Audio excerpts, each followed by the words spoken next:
Hey everyone, welcome to my channel. Stories of the Heart. Hope you're all doing great. Vera never went snooping through other people's pockets. She was the kind of person who just trusted others, not blindly. But she did trust. Dimitri's coat was hanging on the hook in the hallway. He'd left for a business trip on Sunday, wearing his winter jacket. It was November after all. Vera decided to clean the coat and took it outside to shake it out. Her hand automatically went into the pocket, expecting to find a handkerchief, some change, a lighter.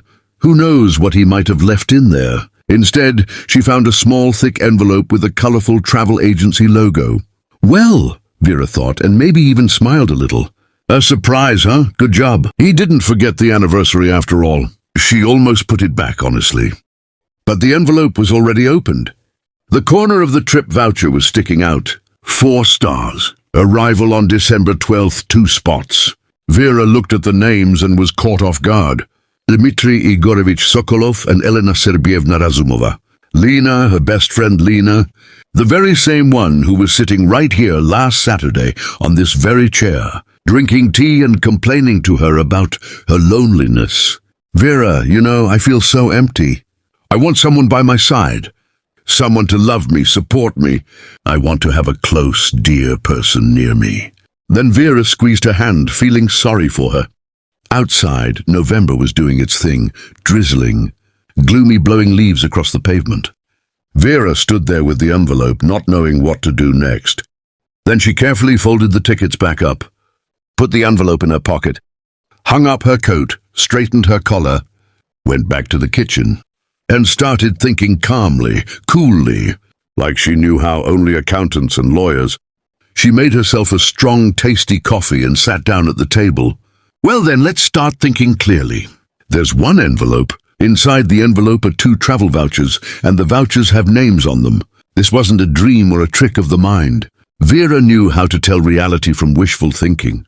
A scandal? No way. A scandal is when you're shaking, shouting, swearing, breaking dishes. It's when you lose your head and say way too much. Then you regret it, then say more again. And it just goes on until you can't stop. Vera hadn't broken a dish in 20 years, not even once. Youth. She was a person who liked things to be in order. She opened her husband's laptop to look for Dimitri's messages. He never hid his laptop. Never set passwords, always said, "I have nothing to hide." That was supposed to be reassuring, of course.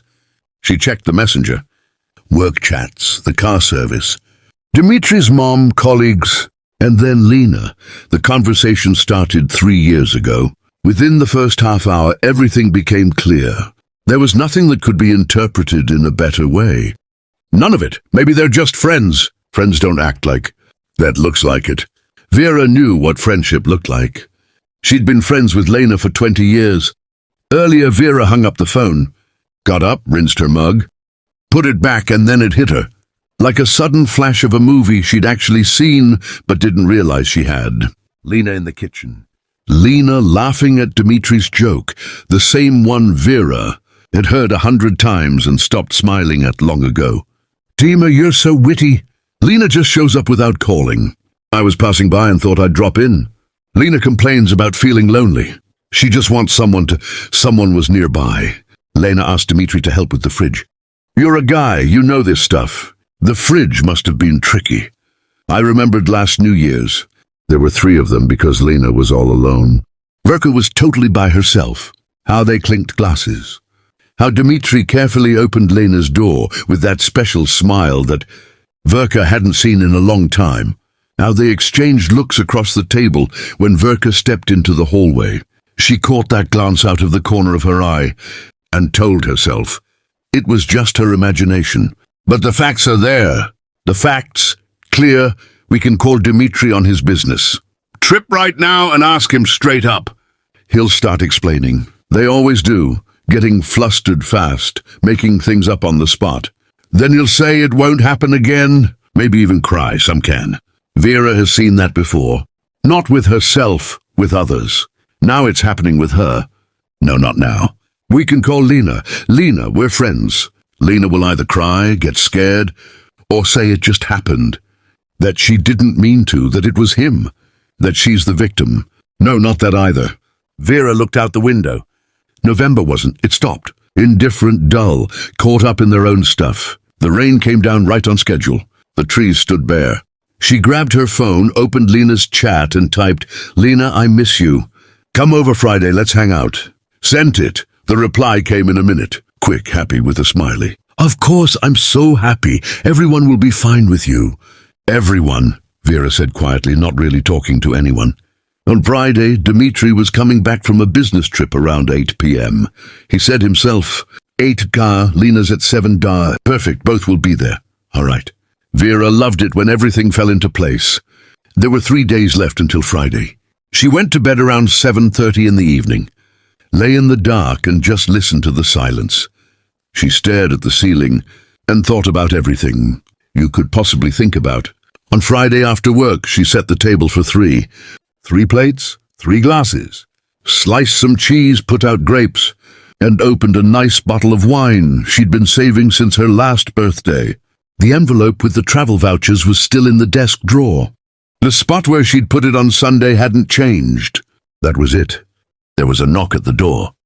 Lena stood in the doorway wearing a new coat, holding a bottle of red wine, with that same smile Vera had known for 20 years.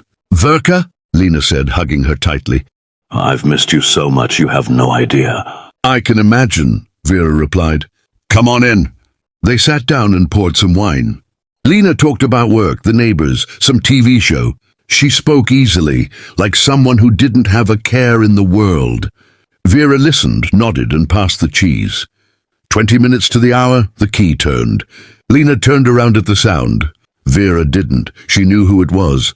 Dmitri came into the hallway, put down his bag and shouted his usual, "Ver, I'm home, everything's fine." He walked into the kitchen and saw Lena. That's when things got interesting. His expression didn't change right away. First a pause, then a way too quick smile. "Oh, Lena," he said.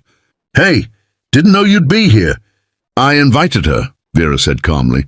"Sit down, Dim. Have something to eat after your trip." He sat down. There was a table between them with plates and wine. Vera poured wine for everyone to the brim. They talked about nothing for a while. Dmitri talked about his business trip briefly, like he was giving a report. Lena talked about the TV show she'd already told Vera about. Vera stayed quiet, eating, sipping wine, looking from one to the other. They didn't look at each other at all. "Vera," Dmitri said, "you're kinda quiet today." "Tired," Vera replied. "Quarterly report." Lena nodded sympathetically and grabbed some grapes. Vera stood up and opened the drawer. She got up from the table, took out an envelope, came back, and placed it right in the middle between the plates, between the glasses, right in the most visible spot. Quietly. Lena looked at the envelope, then at Vera. Dmitri glanced at the envelope too and recognized it. You could tell because his neck tensed, and his fingers touched the edge of the table. Nobody said a word. The silence was thick. You could even hear the wind rushing outside. Then Lena finally hung herself. "Vera, don't," Vera said. Lena went quiet. Dmitri stared at the table. Vera finished her wine. She set the glass down gently without a sound. "I saw everything. 3 years. I know when it started and I even have an idea how. No need to explain anything. I've already explained it to myself." A pause. "Thanks for the trips, by the way. I thought it was a surprise." "It was a surprise, just a different one." Dmitri looked up, mouth open. "Dima," Vera said. "Don't." Something started rustling outside. Wind, trees, November doing its thing. I'm not going to scream. I'm not going to smash dishes either. You know that. I'm not that kind of person. Dmitri spoke. His voice sounded strange, like it wasn't his own. "Horse. Vera, I can explain." "You can," she agreed. But it wouldn't change anything now. Nothing at all.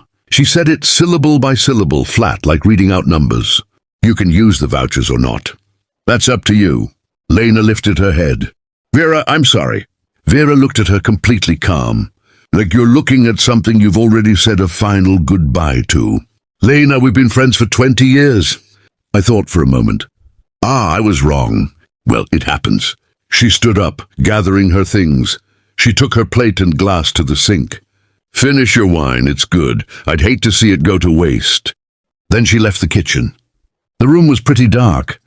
Vera didn't turn on the light. She sat down on the bed and heard Dmitri whispering something in the kitchen. Lena answered him. Then everything went quiet. Dmitri left a week later, packed his things himself, called a taxi on his own. Vera didn't help, didn't get in the way. She just stood in the doorway watching. He stopped in the hallway, hesitated, like he wanted to say something. You could tell because he had already opened his mouth. "Vera, Dima," she said. "Your taxi is already waiting. Hurry up a bit." He left. The door closed behind him loudly with a bang. December came dry without snow. On the 12th, the very day they were supposed to check in, Vera took a day off work. She got up late that day, made some tasty coffee, opened the window, letting in the cold air. Winter, December, and silence. Oh, it felt so good, like a breath of fresh air. She looked out at the yard. Bare trees. You could almost tell they were freezing, a colorful bench. Parked cars and just everyday life outside the window. Same as always. Vera didn't know what was coming next. It felt so strange. She was used to knowing everything in advance, used to planning everything out. At work, no one really asked much. She wasn't the type to talk about her life. Once a co-worker named Tamara asked her, "Vera, are you okay? You look kind of lost in thought, tired?" Vera replied, "No, it's fine, don't worry. You just imagined it." Tamara nodded and fell behind her. Tamara's a good person. Thanks for watching the video all the way through. Hope you liked it. I think Vera was really smart. She realized their relationship was built on secrets. The moment she laid the tickets out on the table in front of both of them, the magic of forbidden love just seemed to vanish. All that was left was awkwardness and shame. Dmitri went off to Lena, but will he be happy with her? Oh, I seriously doubt it. From now on, he'll always see in Lena, as because of that he lost faith, a wise woman who just wasn't his type. And Lena will know that Dmitri can lie to the person closest to him for 3 years straight. So, what do you think? Did they end up going on that trip? I feel like that vacation would have been the most embarrassing and painful time of their lives, with the image of Faith haunting them the whole time. Share your thoughts in the comments. If you like this video, please give it a thumbs up and subscribe to the channel Stories of Hearts. There's a lot more to see here. Interesting stuff. Thanks everyone, have a great day and see you soon.